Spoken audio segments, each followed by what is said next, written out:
Tu es sans savoir que le pilier fondamental de ta réussite, c'est l'organisation.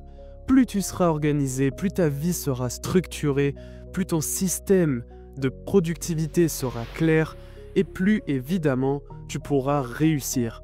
Mais on parle beaucoup d'organisation de ton emploi du temps, d'organisation de tes objectifs, etc. Mais quand est-ce qu'on parle d'organiser ton environnement ? Oui, organiser ton environnement, ton lieu de travail, ton lieu de vie, tout ça c'est essentiel si tu veux avoir l'esprit libéré. C'est bien connu. Faire le tri dans tes objets, c'est aussi faire le tri dans ta tête. L'environnement avec lequel tu interagis reflète la clarté mentale que tu as. Si tu vis dans un environnement bordélique, c'est sûr et certain que ton esprit est aussi bordélique. Je sais que c'est le genre de choses que tu veux pas entendre, mais c'est une réalité. Et t'en fais pas, dans cette vidéo, on va apprendre à se débarrasser de ces mauvaises habitudes et à ranger notre environnement. Et plus exactement, on va utiliser la méthode 3, T-R-O-I-S. Cette méthode te promet de changer tout ton environnement en moins de 3 heures. Et reste bien jusqu'à la fin de cette vidéo car je te fournirai la carte mentale qui récapitule tout ce qu'on va voir. Ceci étant dit, on attaque directement par la méthode 3. La méthode 3 est basée sur le principe du minimalisme. Je ne vais pas t'expliquer ce qu'est le minimalisme parce que j'ai déjà fait une vidéo à ce sujet. Cette vidéo, je te la mets en description et juste ici, je te laisse aller la voir. Dans la méthode 3, le T correspond à trier. Et plus précisément, trier avec 3 catégories. La première catégorie, c'est de débarrasser tout ce qui est dysfonctionnel, tout ce qui ne fonctionne plus. Ça sert à rien que tu le gardes. C'est une erreur que j'ai fait pendant des années. Je voulais garder des choses que je pensais pouvoir réparer plus tard ou qui hypothétiquement pourraient me servir. Mais tout ce que je faisais, c'est accumuler du bazar qui remplissait ma charge mentale, qui remplissait mon environnement. C'est une très mauvaise idée. Le bon réflexe que j'ai adopté, c'est plutôt de débarrasser ces éléments, mais avant de les débarrasser, de noter quels étaient ces éléments dans une liste. Et cette liste, ce sera ma nouvelle liste de courses pour acheter des choses utiles et fonctionnelles. La deuxième catégorie de tri, ce sera l'inutile. Tout ça, tu vas pouvoir le donner ou le vendre, tout simplement, ne le garde pas. Et enfin, la troisième catégorie, c'est évidemment l'utile. Tout ce qui est utile, tu vas le conserver bien précieusement. Et déjà, en faisant cette simple action de trier en 3 catégories, tu verras que tu vas économiser beaucoup d'espace. Tu vas pouvoir te débarrasser de choses qui n'ont pas lieu de rester chez toi. Et ça sert à rien d'écouter la suite de la vidéo, le R, le O, le I, le S, si déjà tu n'appliques même pas ça. Si tu ne fais pas le tri de tout ce que tu as, à quoi bon ranger et faire toute la suite ? C'est exactement pareil pour structurer ton organisation de manière générale. Si tu supprimes pas les pertes de temps, à quoi bon vouloir optimiser ton emploi du temps ? Enfin bref, je ferme cette parenthèse et on passe directement au R de la méthode 3, c'est ranger tes affaires. Enfin, un petit avertissement, il vaut mieux que tu fasses un petit coup de ménage avant de ranger tes affaires. Tu verras, ce sera bien plus propre. Donc, au moment de ranger ce que tu as, la première chose à faire, ça va être de rendre accessible ce que tu utilises le plus. C'est vraiment un énorme cheat code que j'utilise au quotidien pour me simplifier la vie. Avant, je devais aller chercher des choses au fond de mon armoire, au fond des tiroirs, alors que j'en ai besoin tous les jours. Crois-moi, fais l'effort pendant une semaine de regarder qu'est-ce que tu utilises le plus et est-ce que c'est vraiment aussi accessible que ça le devrait. Si c'est pas le cas, rends ces objets-là accessibles et ça te changera la vie. Par exemple, je me suis rendu compte que mes habits n'étaient pas accessibles selon la saison. Je les laissais toute l'année au même endroit, sauf que l'été, j'aurais besoin des shorts plus souvent par exemple. Et s'ils sont tout en haut de l'armoire, ça veut dire que je dois aller chercher mes shorts chaque jour tout en haut de l'armoire. Alors que ça me coûte quoi ? D'inverser les shorts avec les pantalons quand l'été arrive. Enfin bref, t'as compris cet exemple tout bête, mais si tu l'appliques partout, tu gagneras énormément de temps. Et donc une fois que tu auras rendu accessible tout ce que tu as besoin au quotidien, le reste, tu vas pouvoir le ranger par thème.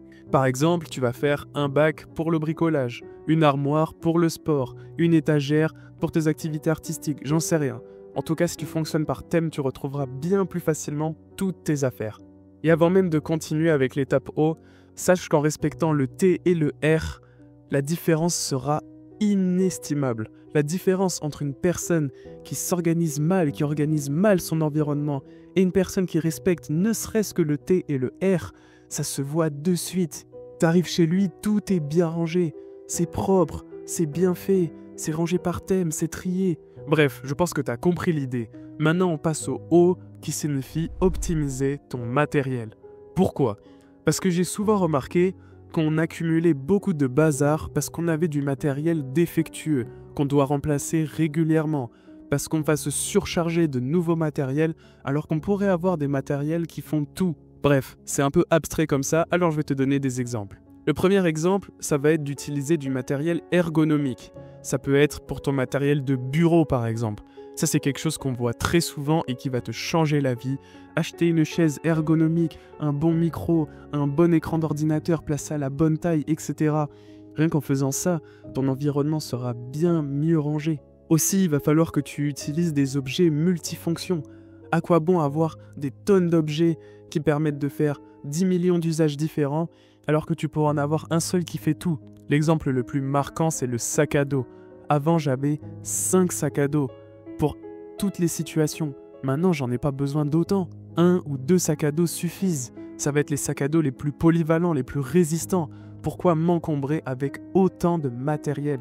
Et enfin, un point sur lequel j'insiste, c'est qu'un produit pas cher est généralement un produit qui n'est pas durable. C'est pas pour rien que les habits achetés sur TU vont être utilisés que 8 fois en moyenne.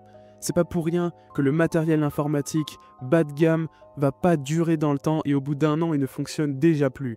Je vais te donner un exemple hyper concret qui vient de m'arriver récemment. J'ai acheté un porte-bagages pour mon vélo, je l'ai acheté à Action, il m'a coûté que 9 €.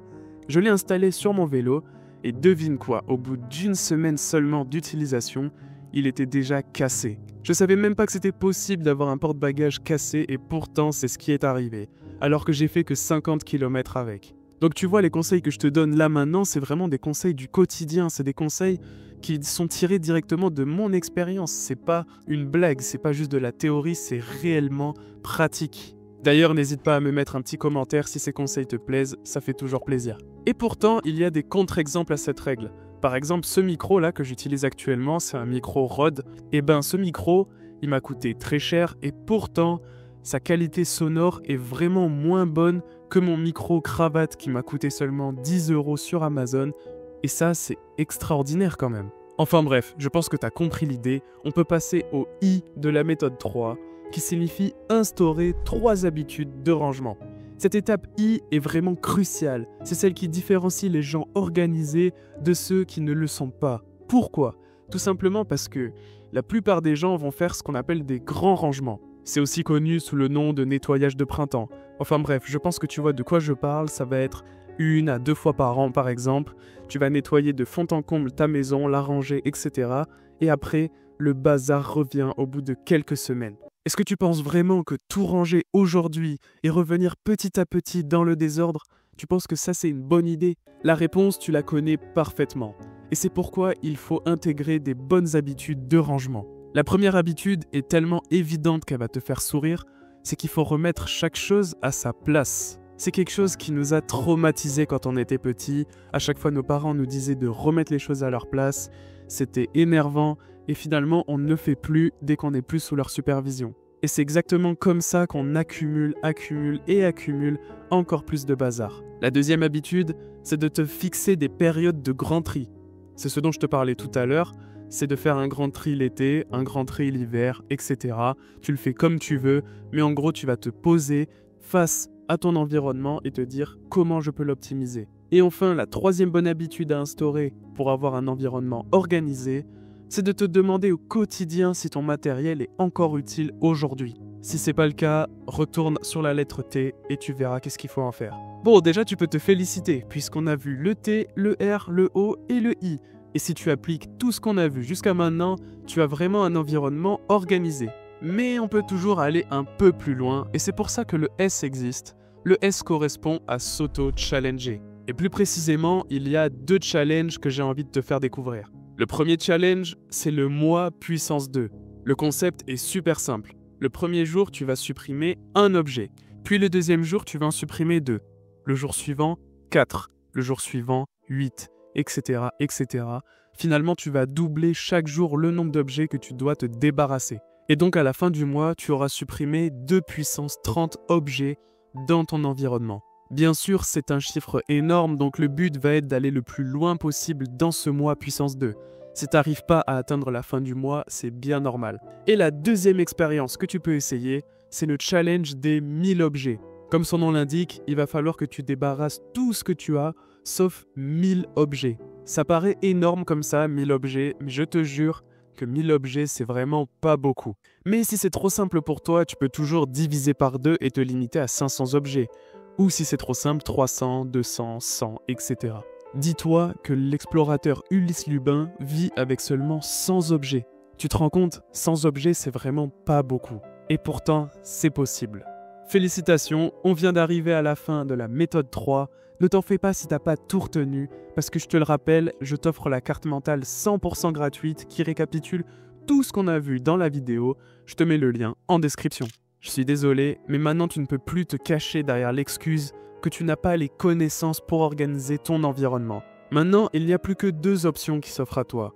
Soit continuer ce que tu faisais déjà, et donc avoir les mêmes résultats décevants, ou passer à l'action, optimiser ton environnement, et plus globalement optimiser ton organisation en général, mettre en place un système d'organisation super optimisé qui va te permettre d'atteindre tous tes objectifs en un temps record. Et ce qui est magique, c'est que si tu choisis cette deuxième option, si tu choisis de passer à l'action et d'améliorer ton quotidien, tu ne seras pas seul. Je t'aiderai dans toutes les étapes du processus pour mettre en place ton système d'organisation, celui qui te correspond parfaitement et qui te permettra d'atteindre tous tes objectifs. Je te fournirai tous mes outils pratiques pour gagner un maximum de temps. On pourra s'appeler chaque semaine pour mettre en place ton organisation super optimisée. Bref, si tu veux avoir accès à tout ça, il suffit de cliquer sur le premier lien en description et on organisera cette année 2025 ensemble. N'oublie pas, il suffit d'1 minute, d'une action pour changer ta vie.